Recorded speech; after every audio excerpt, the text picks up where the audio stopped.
अस्सलाम वालेकुम my YouTube family, कैसे हैं आप सब लोग। उम्मीद करती हूँ सब अपने घरों में ठीक ठाक, खुशहाल और सेहतमंद होंगे। आज हम बनाने जा रहे हैं मटर पुलाव। बहुत ही देसी रवायती तरीके से मैं इसे बनाऊँगी। बहुत झटपट से सिंपल सा बन जाता है। मैंने भी बहुत जल्दी में बनाया था, उसकी स्टोरी मैं आपको रेसिपी के दरमियान में बताती हूँ। सबसे पहले मैंने क्या किया, मैंने एक कढ़ाई में तकरीबन 2 चम्मच के बराबर जो है वो ऑयल लिए। ऑयल को मैंने गर्म कर लेना है।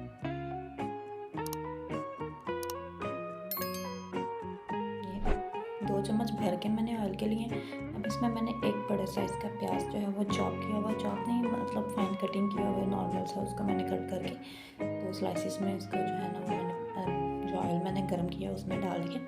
अब इस प्याज को जो है वो मैंने ब्राउन कलर देना है।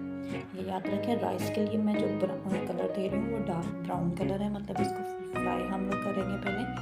जब ये गोल्डिश की तरफ जाना शुरू होगा, ये देखें कुछ इस तरह से, ये तकरीबन 4 से 5 मिनट मुझे हार्डली लगे थे इसको।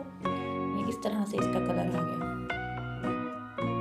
जब इसका कलर चेंज होना शुरू हो जाएगा मुकम्मल तौर पर, तो हम इसमें जो है वो लहसुन अदरक का पेस्ट ऐड कर देंगे ताकि वो भी भून जाए साथ ही। ये देखें जब ये ब्राउनिश की तरफ आना शुरू हो गया है, इतना सा ब्राउन हुआ है, अभी ज़्यादा नहीं हुआ है, हमने इसे ज़्यादा ब्राउन करना है। ये देखें अभी मैं इसमें क्या कर रही हूँ, लहसुन अदरक का पेस्ट ऐड कर रही हूँ। एक चम्मच मैंने 1 चम्मच दोनों का मिक्स करके मैंने लिया हुआ है।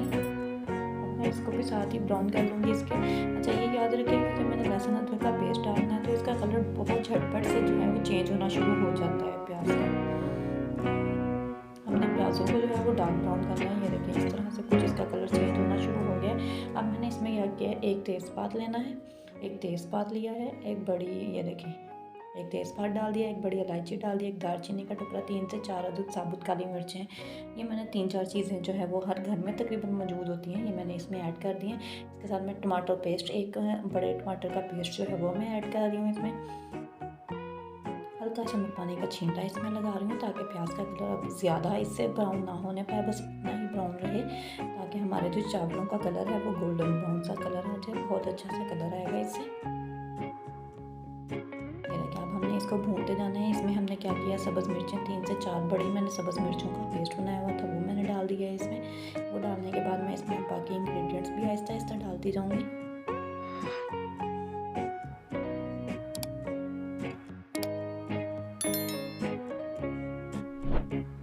ये देखिए ये कुछ भून के इस तरह का हो गया है। इसमें जो है ऑयल छोड़ दिया है प्याज ने अच्छे से अपना। अब मैं इसमें क्या कर रही हूँ, एक चिकन क्यूब मैंने लिया है, ये चिकन पुलाव क्यूब है, वो मैं इसमें ऐड कर रही हूँ। पूरा 1 क्यूब मैंने इसमें डाला है।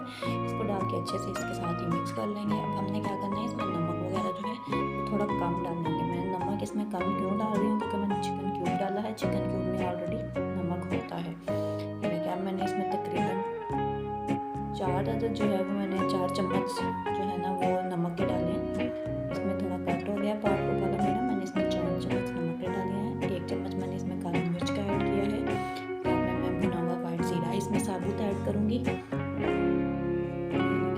1 से 1.5 चम्मच के बराबर मैंने इसमें टीस्पून है ये मैं ऐड कर रही हूँ इसमें। ये मैंने चम्मच इसमें जीरे के ऐड कर दिए हैं। जीरा ऐड करने के बाद मैंने 1 चम्मच भर के इसमें गरम मसाले का ऐड किया है।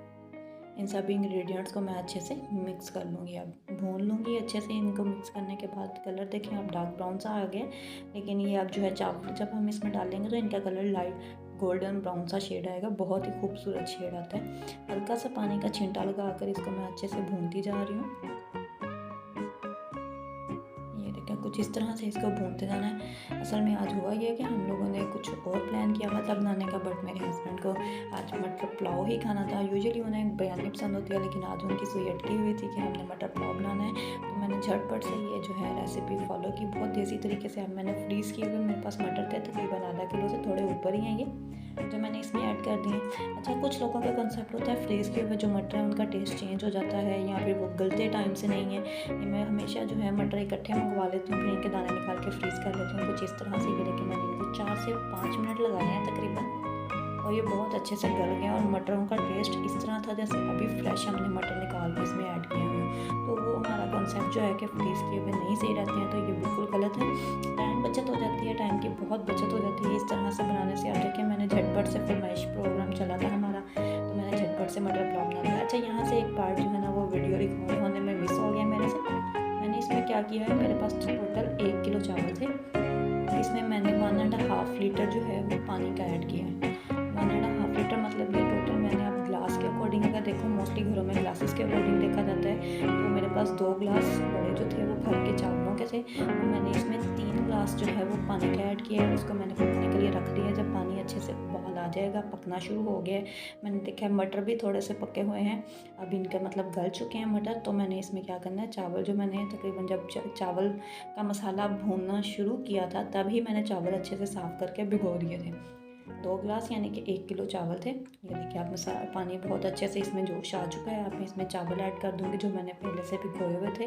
तकरीबन 10 मिनट मैंने ये पहले भिगोए थे चावल। हर चावल के अपने अकॉर्डिंग होता है कि कितनी देर उसको भिगोना है, कितना उसमें पानी डालना है, ये आप अपने चावलों के अकॉर्डिंग भी देख लीजिएगा। हमारे घर में जो चावल थे इसमें इतना ही पानी डलता है और तकरीबन 10 मिनट मैंने इसे पहले भिगोया था। अब इसमें मैंने क्या करना है, इसको अच्छे से चावलों को बहुत हल्के हाथ से मिक्स करना है ताकि चावल टूटने ना पाए। इसमें मैंने लेमन कट करके स्लाइसिस की शक्ल में, वो एक लेमन बड़ा जो था वो मैंने कट करके डाल दिया। अगर लेमन नहीं है तो आप इसमें इमली भी डाल सकते हैं, उससे भी बहुत अच्छा एक तो टेस्ट आता है, दूसरा चावल जो है वो बहुत खिले हुए बनते हैं। तकरीबन 3 से 4 मिनट इसको मैंने इस तरह ढक्कन दे के पकाया है। पकाने के बाद ये देखिए इसका पानी बिल्कुल खुश्क होना शुरू हो चुका है। जब ये पानी बिल्कुल खुशकी की तरफ जाना शुरू हो जाएगा तो हम इसको जो है वो दम पर लगा देंगे। बहुत ही आसान तरीके से बने हैं, बिल्कुल देसी तरीका है, कोई इसमें मैंने ट्रिक एंड यूज़ नहीं की हैं, बिल्कुल झटपट से बन गए हैं। मुझे तकरीबन चावलों को बनाने में 15 से 20 मिनट लगे थे। ये देखिए इसे 2 से 3 मिनट और हमने इस तरह से पानी खुश्क किया है। जब खुश्क हो गया तो हमने क्या किया है, साफ़ कपड़ा लेके उसको मैंने दम पे लगा दिया है राइस को। ये देखिए इस तरह से मैंने दम दे दिया है राइस को। बहुत ही जल्दी से तकरीबन ये मैंने 7-8 मिनट जो है वो चावलों को दम पर रखा था। दम पर रखने के बाद चावलों की कुछ शक्ल जो है ये देखिए 7-8 मिनट के बाद मैं आपको दिखाती हूँ दम खोल के। ये देखिए राइस कितने खिले हुए हैं, इनका कलर इतना अच्छा आया था, ब्राउन सा कलर था इनमें, और खुशबू बहुत कमाल की आ रही थी पूरे घर में। आप भी घर में ज़रूर बनाइएगा, झटपट से बन जाते हैं, कोई भी ज़्यादा मेहनत नहीं करनी पड़ती है। मेहमान आए हों तो उन्हें बनाकर खिलाएं, मियाँ साहब नाराज़ हों तो उन्हें बनाकर खिलाएं, इंशाल्लाह बहुत पसंद किए जाएंगे ये राइस आपके। ये देखिए अब मैंने इन्हें डिश आउट कर लिया है। चावल का दाना आप देखें कितना लंबा लंबा और खिला हुआ चावल का दाना निकला है, क्योंकि हमने इसको अच्छे से कुक किया है और कुक करते हुए हमने बार बार इसमें चम्मच नहीं हिलाया। बस ये चीज़ आपने याद रखनी है कि चावलों का मसाला जो है वो अच्छे से भुना हुआ हो, मटर अच्छे से इसमें गले हुए हों, और चावल जब आपने डाल देने हैं उसके बाद आपने बार बार इसमें चम्मच नहीं हिलाना। उससे क्या होता है, चावल टूट जाते हैं। ये देखिए आप चावल माशाल्लाह कितने मज़े के लग रहे हैं, बहुत सबको पसंद आए थे। आप भी घर में ज़रूर ट्राई कीजिएगा, सर्दियों में मटरों का फ़ायदा उठाएं, जल्दी से झटपट से ये मटर पुलाव बना लें। इंशाल्लाह आपको बहुत पसंद आएंगे, घर वाले वाह वाह करते रह जाएंगे आपकी इंशाल्लाह से। मुझे दुआ में ज़रूर याद रखिए। मेरी वीडियो पसंद आती है तो लाइक और शेयर ज़रूर करें, कमेंट में मुझे